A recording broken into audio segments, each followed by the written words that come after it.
It's Monday night, and you know what that means. Downstairs Entertainment, in association with Davy Boy Productions, presents Rex Rivetter, Private Eye.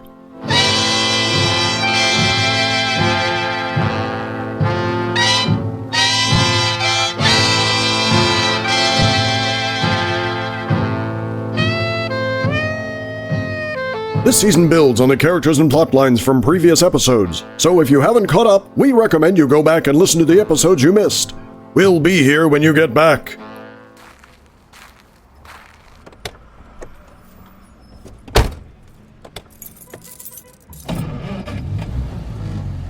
Welcome back. And now, ladies and gentlemen, Rex Rivetter, Private Eye, in the first part of The Case of the Jeweler's Loop.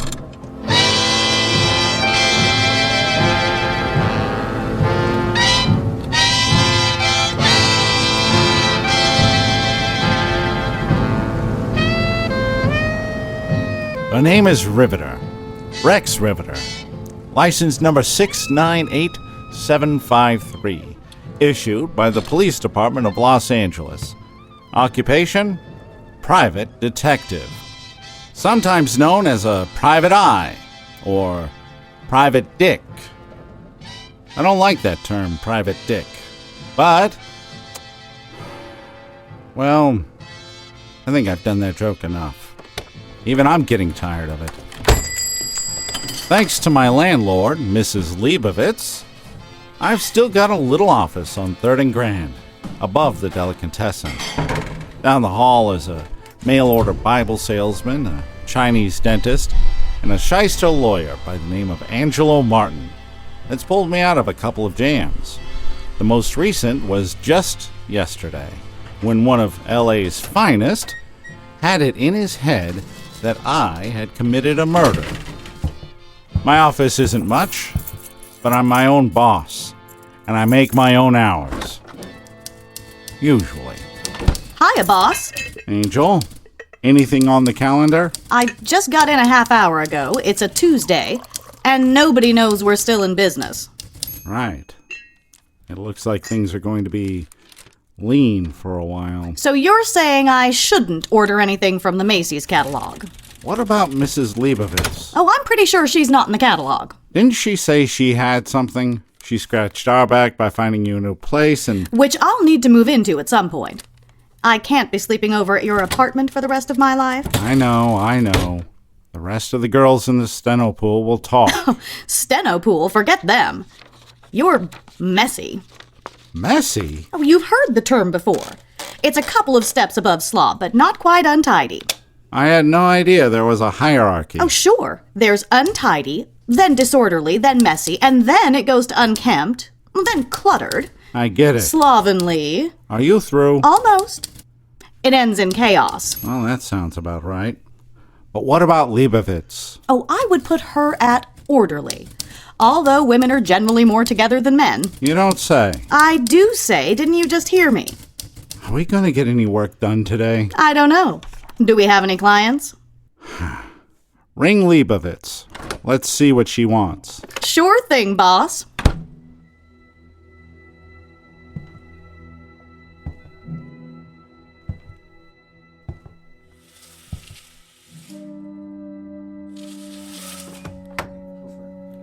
It's strange to be back in my office. I guess it hasn't been that long since I've been here. The night Gerald Sullivan died. The night I killed him. Officer Monroe, the aforementioned cop who arrested me, isn't gonna let a little thing like an alibi get in his way of pinning it on me. I know his type. 9 times out of 10, I am his type.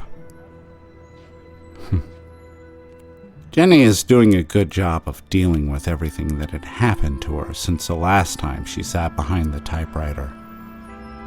Or at least she's doing a good job of pretending. And since I don't think it's my place to talk about it, we'll dance around the whole thing for a while. I let her lead. Yeah?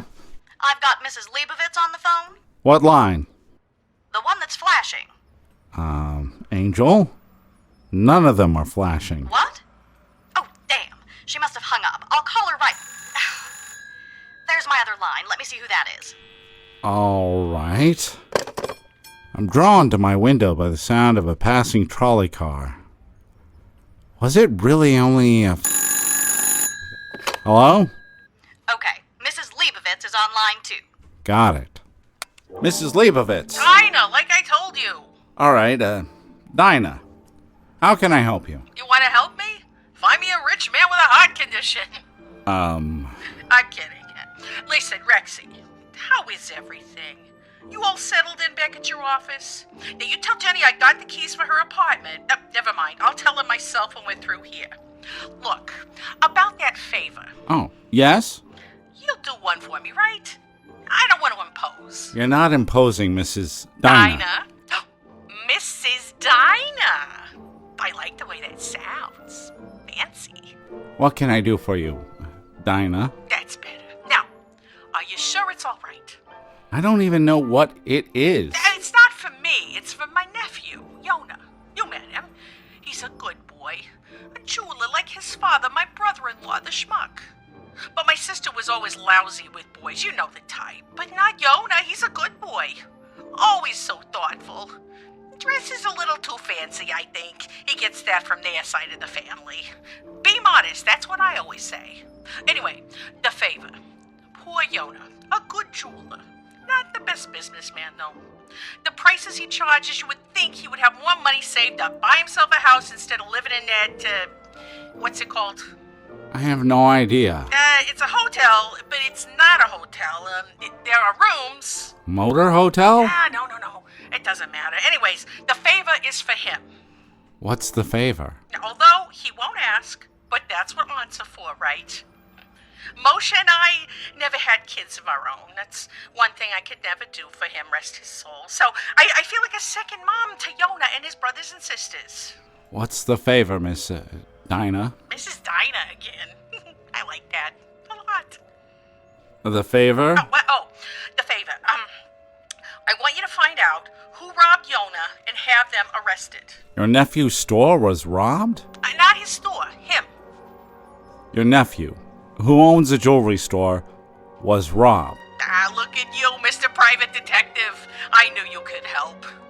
This is more a job for the police. That's what I told him. He said he didn't want to report it because it's bad for business. Bad for business? That's true. No one wants to go to a jeweler that got himself robbed. If they leave a ring or a brooch to be assessed, who wants to think it might get stolen? Well, that makes sense. But it wasn't his store, it was him, as an individual. Right, but that kind of news. So you'll do it? What does your nephew have to say about hiring me? Who's hiring? You're doing a favor. So I'm not getting paid? Where is your secretary staying now? I guess I could talk to him. Where can I find Yona? Yona. Where can I find Yona? A bungalow. What? That's what it's called, a bungalow. He lives in a bungalow behind Chateau Marmont. You know it? Chateau Marmont? It's on Sunset. That's the one. Have you been? It's a little out of my price range. Yours and mine both. But he's happy. What can you do? I can go and talk to him. Wonderful. You're a peach for a Gentile. I won't make any promises. Who's asking for promises? Go. Talk to Yona. He's in the bungalow, too. Do what you can for him. Will you do that? Sure, Mrs. Leibovitz. Good. Now, let me talk to that secretary of yours.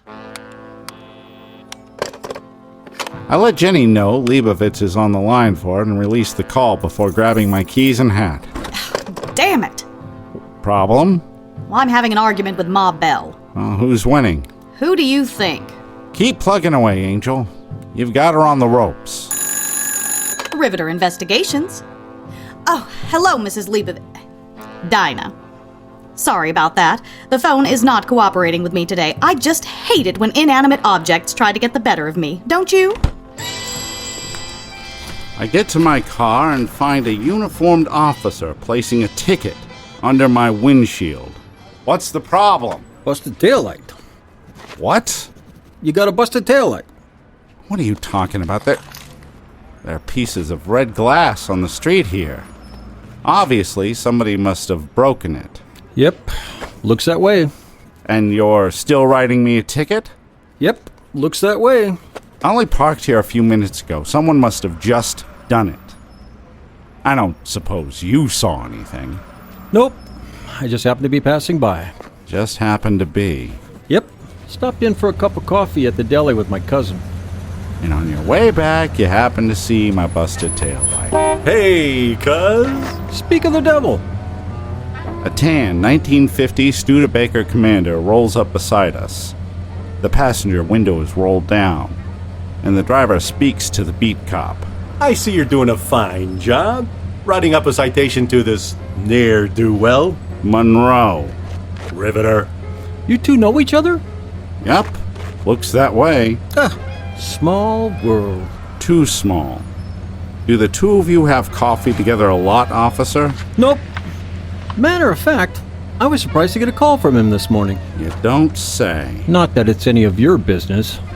Don't let this civilian run things, Jackie boy. You wear a badge now.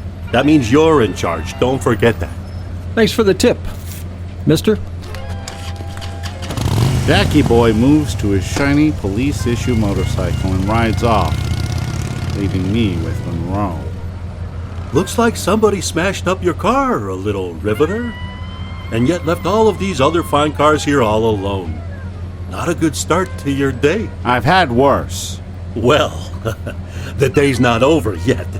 But don't worry. I'll be around, real close-like, in case anything happens. Oh, that's thoughtful, but I really don't... I insist. Until I can tag you for Sullivan's murder, I'm gonna be on you like stink on a gorilla. You get me? What's the matter, Monroe? Your shoes on too tight? Laugh it up, Private Dick. We'll see who gets the last one. The last Private Dick? His face becomes an overinflated red balloon, ready to burst. And his fingers dig into his steering wheel. To his credit, though, he stays in his car. There's nothing I can do right now about my taillight, so I hop into my buggy and head west on 3rd, toward Chateau Marmont. Monroe tails me the entire way. He doesn't even try to be discreet. It's going to be a long day.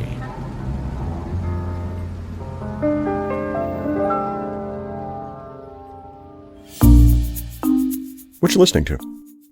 Fake news. It's amazing.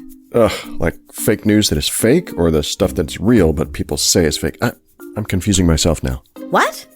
No, like literally fake news. Don't get it.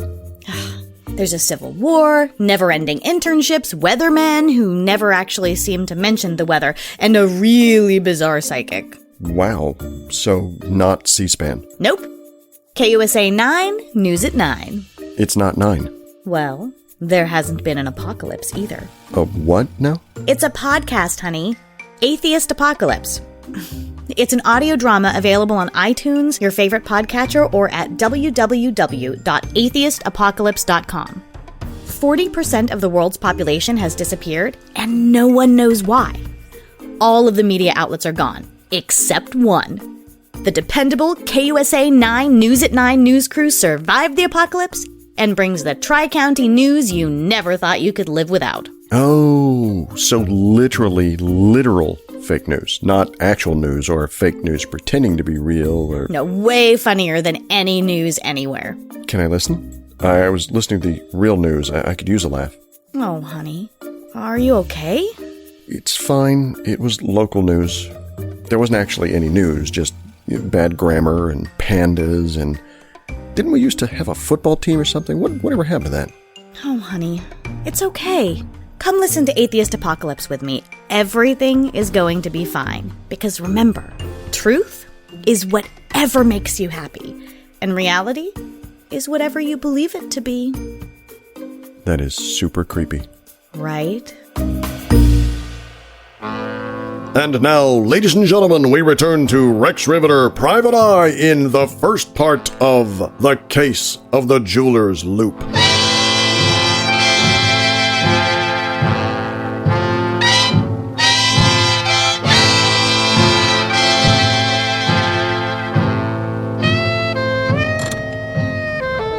driving west on 3rd. We turned right on Fairfax towards West Hollywood.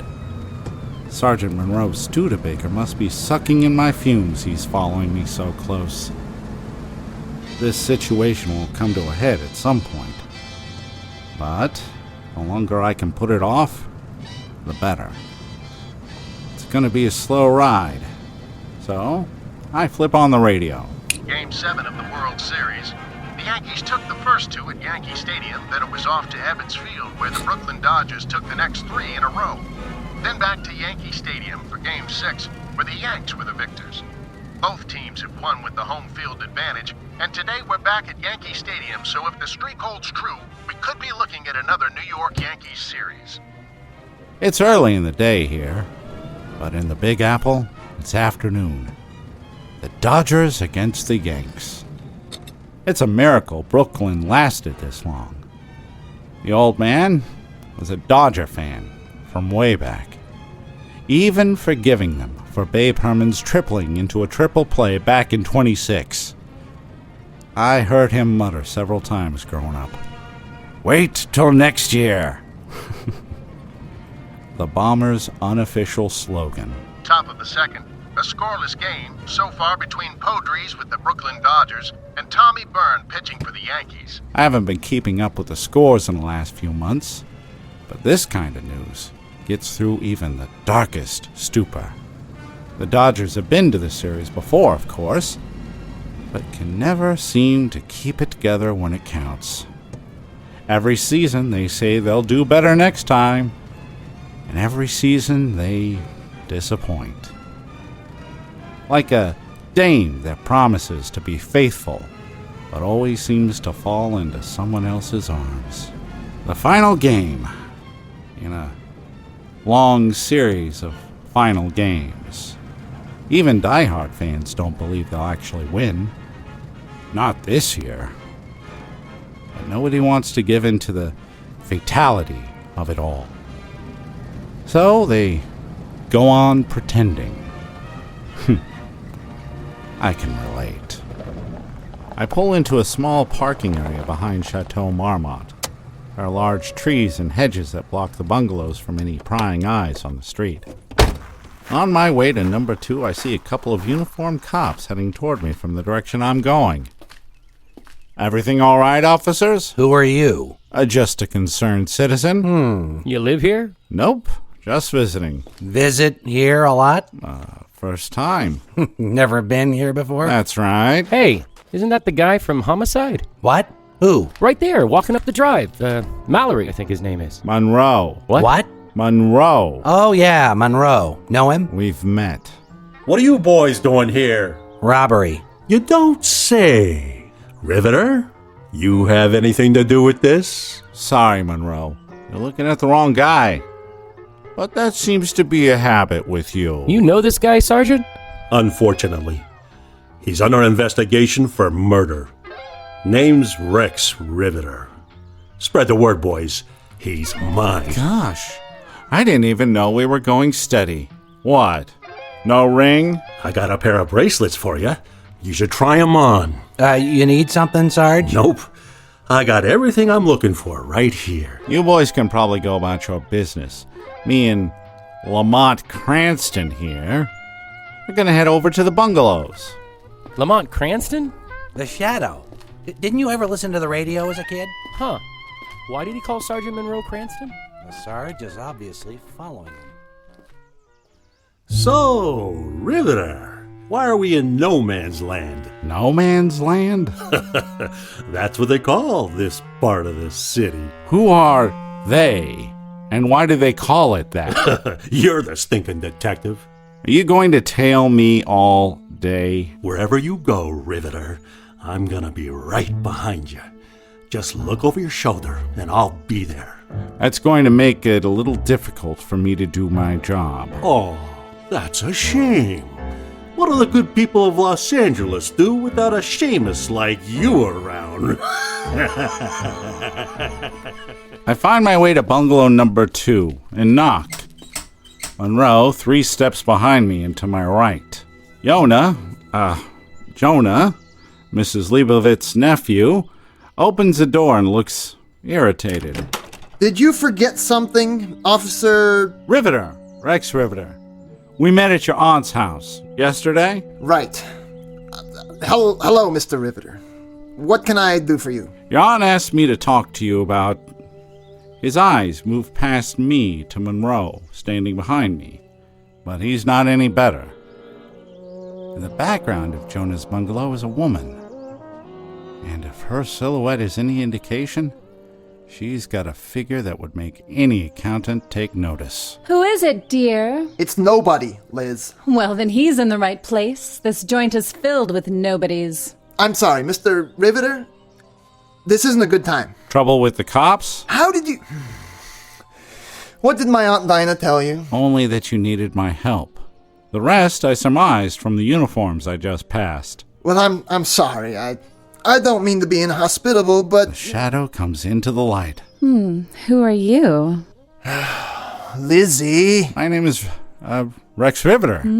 I'm a private eye. And my name is Sergeant Monroe, ma'am, of the Los Angeles Police Department.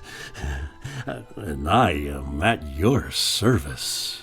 Let in the gumshoe, darling. The cop can stay outside. I can feel the steam coming off of Monroe. I may not have to press my suit for a month. Of course, dear. Mr. Rivetter, won't you come in? Officer Monroe, I don't believe we'll be needing your services. I'm sorry. It's Sergeant Monroe. Even in the faint light of the hallway, I can see she's wearing a two-piece bathing suit underneath a nearly see-through wrap. Around her neck is a choker made up of 5 pearl clusters, about a dozen of the gemstones in each cluster. Is a pearl a gemstone? See anything you like, mister? Sorry. I was looking at your necklace. There's a first. Lizzie! Well, maybe not. I'll leave you boys alone. I'm going to get ready. Jonah, let me know if anything exciting happens. Please forgive my manners. Won't you come in, Mr. Rivetter? Thanks. That was Elizabeth. Elizabeth Shore, my, fiancée. As he talks, Jonah leads me down a hall into a finely appointed living room with all the amenities. A couple of sofas, a semicircular coffee table with Life, Time, and Look magazines spread out across it like the waiting room at a doctor's office. His lady friend disappears behind a door opposite the kitchen, but standing behind a small bar is the final guest in our drama. Hello. Good morning. Mr. Rivetter, this is my friend Andrew. He's my decorator. Andrew, this is Rex Rivetter, a private investigator. He comes out from behind the bar and I get a better look at him. He's wearing a tailored double-breasted suit and a bright yellow bow tie. There's something feline about the way he moves. Graceful, like a dancer. A private eye. Well, I've never actually met one of you before. We're an endangered species, like the dodo bird. The dodo is extinct. Well, the day's still young. Oh, we like him. Andrew, Mr. Rivetter is one of my aunt's tenants over on 3rd. I met him, briefly, yesterday. I'm sorry you drove all the way over here for nothing. Is it nothing? I'm afraid so. Maybe there's a place we could speak in private. In private? It all sounds so mysterious. Jonah, are you having clandestine meetings with private dicks? You know, that term really isn't one that... Don't be absurd, Andrew. Dinah must have told him about the robbery. She did, didn't she? It might have come up. Oh, that. I thought maybe you were going to have someone investigated. So, I'm very sorry, Mr. Rivetter, but I'm afraid it's a waste of your time. I've already told the police everything I know, and they said they would look into it.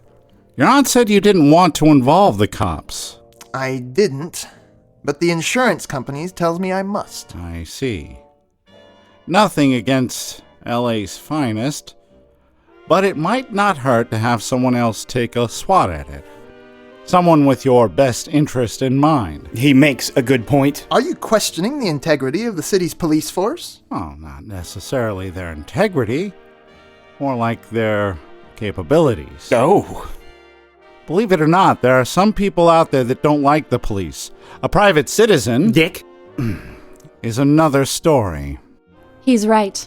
She stands in the doorway, giving me the once-over, then glides into the living room on ice. We want to get to the bottom of this, don't we, darling? Besides, if we have a private eye on the case, the insurance is more likely to take your claim more seriously. Maybe even expedite it. I swear, Elizabeth, you're as quiet as a church mouse. When you want to be. It's just too bad that that's not more often. Andy, why don't you take that drink and Lizzie, shove it where the sun that's don't... enough. Sorry, darling. Don't mind us, Mr. Rivetter. We have these little spats, but it's out of love. Isn't it, Andrew? So much. Again, I apologize, Mr. Rivetter, for everything.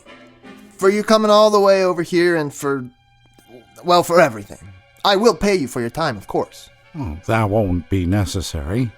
You can tell my aunt that you made a visit. Hopefully that will restrain her from helping anymore. Of course. I can see myself out. How much do you charge? I beg your pardon? For your detectiving. How much do you charge? Andrew? What? I'm curious. Maybe I want a change of careers. Really? You? Hiding in the shadows, digging through people's garbage. Oh, no offense. None taken. I think you'd be perfect. Thank you, Liz. You know what you'd be great at? $50 a week plus expenses. Wow! More than you would make, Lizzie. Thank you, Mr. Rivetter. No problem. When I get back outside, Monroe is nowhere in sight. Maybe he was bored and left. Like I have ever been that lucky. When I reach my car, I see him leaning against his own. I give him a little wave before sliding behind the wheel. Here we are, first half of inning 4 in a 0-0 ball game. For the Yankees, no runs, 3 hits. For Brooklyn, no runs, no hits. Tommy Byrne comes out to see if he can't continue to spin the web. As I pull away from the curb, I figure the entire thing was a bust. An hour and a half total that I'll never get back. Folks are sitting around just waiting for something to happen. And it will. I enter the office just as Jenny is hanging up the phone. Gee, Rex, what'd you do? Not much. The whole thing was a bust. A bust? Your definition must be different than mine. In the last 20 minutes, we've gotten 2 phone calls. One from somebody named Elizabeth Shore. She said you met this morning. We did. She'd like to hire us. To do what? Oh, it seems her fiancé has some gambling problems, and she'd like you to look into it. Oh, that's interesting. Oh, don't stop me yet. I'm on a roll. Oh? Sure. I just got off the phone with another potential client. No kidding. Yeah. A Mr. Andrew Blythe. Some kind of decorator. He said you met this morning, too? We did. He wants to hire you, too. What for? To investigate Miss Elizabeth Shore.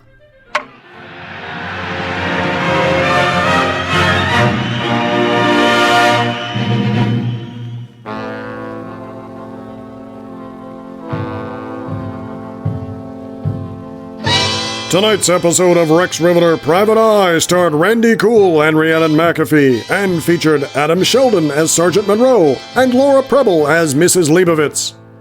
Tonight's guest stars were Tiffany Tang as Lizzie, Daniel Robinson as Jonah, Justin Allen Slagle as Andrew, and Steve Blizen as the baseball announcer, with appearances by Tom Raftery, Jim Steinberg, and Charlie Miller. It was written by Greg McAfee and produced in San Diego, California by Downstairs Entertainment in association with Davey Boy Productions. Rex Rivetter is directed by Rhiannon McAfee with sound engineering and technical direction by Dave Rivas. Rex Rivetter Private Eye is a proud part of the Fate Crafters Studios network. Find other great shows at www.fatecrafters.net. The Rex Rivetter theme song, Nightmare by the Artie Shaw Orchestra, is used with permission of Music Sales Corp.